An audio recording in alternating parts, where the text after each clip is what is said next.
Kan memang begitu, karena yang melamar 4 juta. Yang dibutuhkan kan kira-kira hampir 200.000.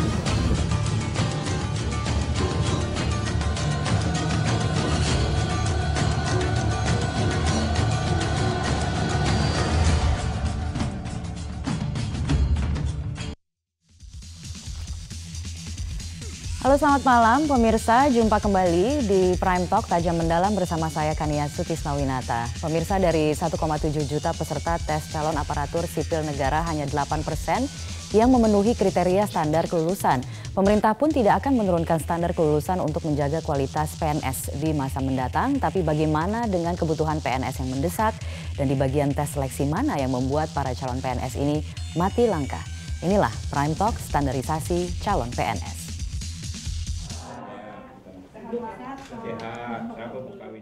Wakil Presiden Yusuf Kala menegaskan pemerintah tidak akan menurunkan standar kelulusan atau passing grade pada nilai tes calon pegawai negeri sipil. Pemerintah memastikan tidak ada kuota kosong dan kesesuaian dengan penerimaan PNS.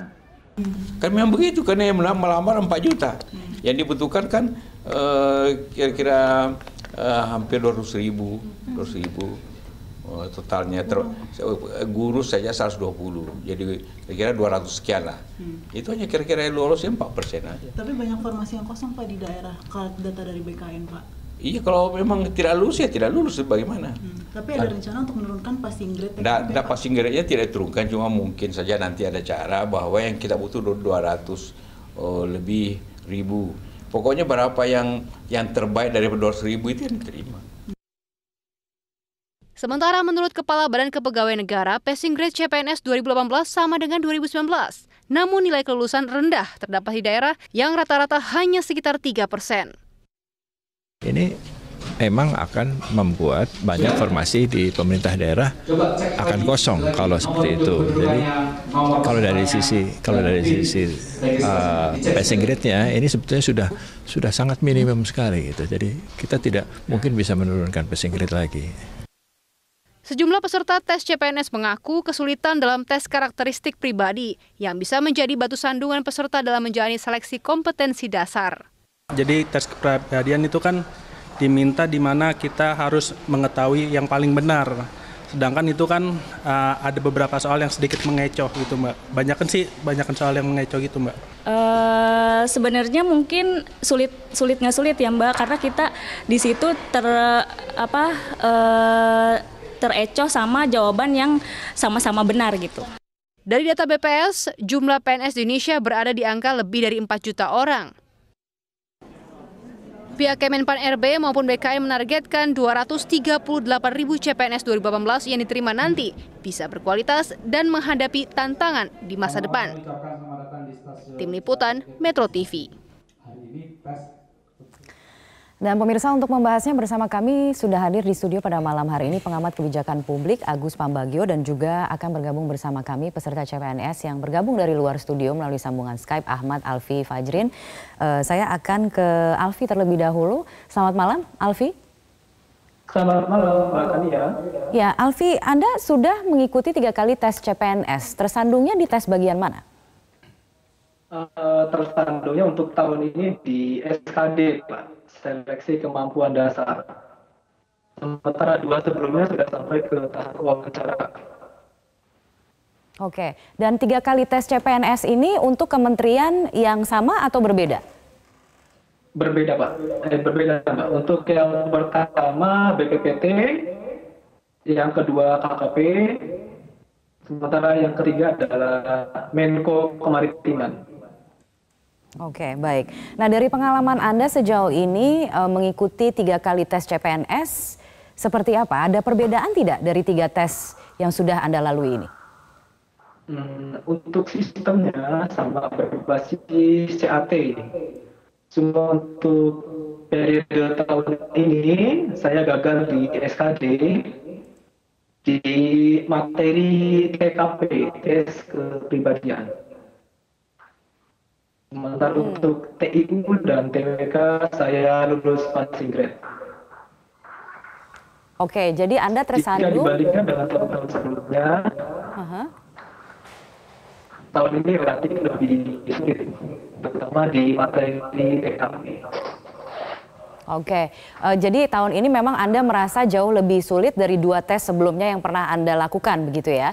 Kemudian kan dari peserta ini banyak sekali yang mengeluhkan soal tes wawasan kebangsaan dan tes karakteristik kepribadian.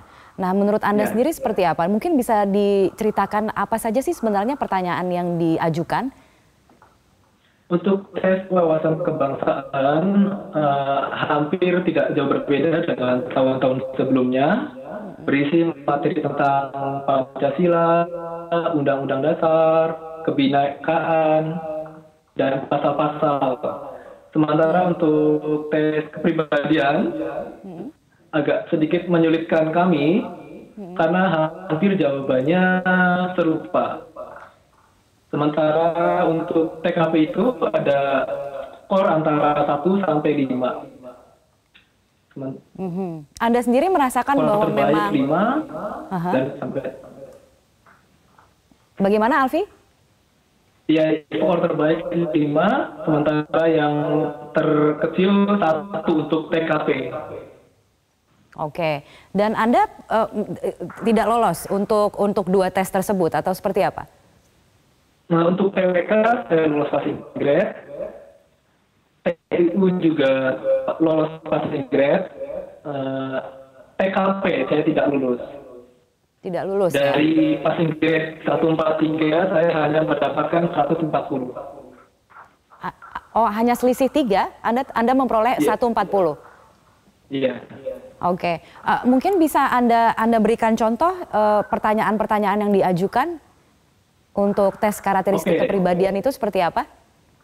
Oke, salah satu contoh yang saya ingat kemarin adalah semisal perusahaan Anda menuntut Anda untuk meningkatkan kemampuan skill dalam berbahasa Inggris. Apa yang akan Anda lakukan? A, apakah Anda belajar atau kursus di luar jam kerja, kemudian materi tersebut di-share atau dibagikan ke teman-teman perusahaan Anda. Sementara yang B, Anda berinisiatif untuk ke atasan perusahaan Anda untuk diadakan kursus atau keterampilan khusus untuk penguasaan bahasa Inggris.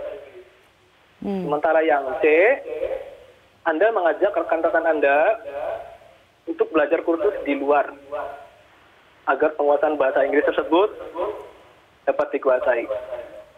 Dari 3 jawaban tersebut, saya sedikit bingung karena hampir serupa jawabannya. Betul. Yang Anda pilih yang mana? Saya yang pilih yang C. Saya mengajak teman-teman saya belajar di luar, kemudian kita bisa berdiskusi bareng agar kemampuan bahasa Inggris kita bisa meningkat. Oke, berarti kalau untuk tes kepribadian ini, karakteristik kepribadian ini baru tahun ini saja ya? Artinya tahun sebelumnya tidak ada? Tahun sebelumnya ada, Bu, Mbak. Oh, tahun sebelumnya sudah ada ya? Cuma yang sekarang tahun ini agak sedikit lebih sulit. Sedikit Jadi lebih sulit. Kalau tahun sebelumnya kayaknya kita jawab yang paling benar, yang paling malaikat itu akan menjadi nilai yang benar. Oke, baik. Baiklah Alfi, kira-kira Anda akan ikut tes CPNS lagi tahun depan, Alfi? Belum saya pikirkan lagi. Nanti saya akan pertimbangkan lagi untuk ikut atau tidak. Baiklah Alfi, terima kasih telah bergabung bersama kami di Prime Talk. Selamat malam. Dan pemirsa, sekarang kita akan berbincang-bincang bersama dengan pengamat kebijakan publik Agus Pambagio yang sudah bergabung bersama kami. Saya akan mengajukan satu pertanyaan, tapi ingin mungkin mengomentari dulu. Tadi ada penuturan dari salah satu peserta CPNS yang telah mengikuti 3 kali tes CPNS, mengatakan bahwa tahun ini memang lebih sulit dari pengalamannya. Sedikit lebih sulit. Sedikit lebih sulit begitu ya. Tapi kalau kita bicara mengenai kontroversinya begitu, apakah perlu memang pemerintah sekarang menurunkan passing grade atau standar kelulusan CPNS? Ya, kalau melihat dari hasilnya kan tidak terlalu menggembirakan. Kan tinggal dilihat saja dibandingkan dengan kebutuhan, dan kalau diturunkan passing grade, apa iya kita akan dapat calon-calon PNS yang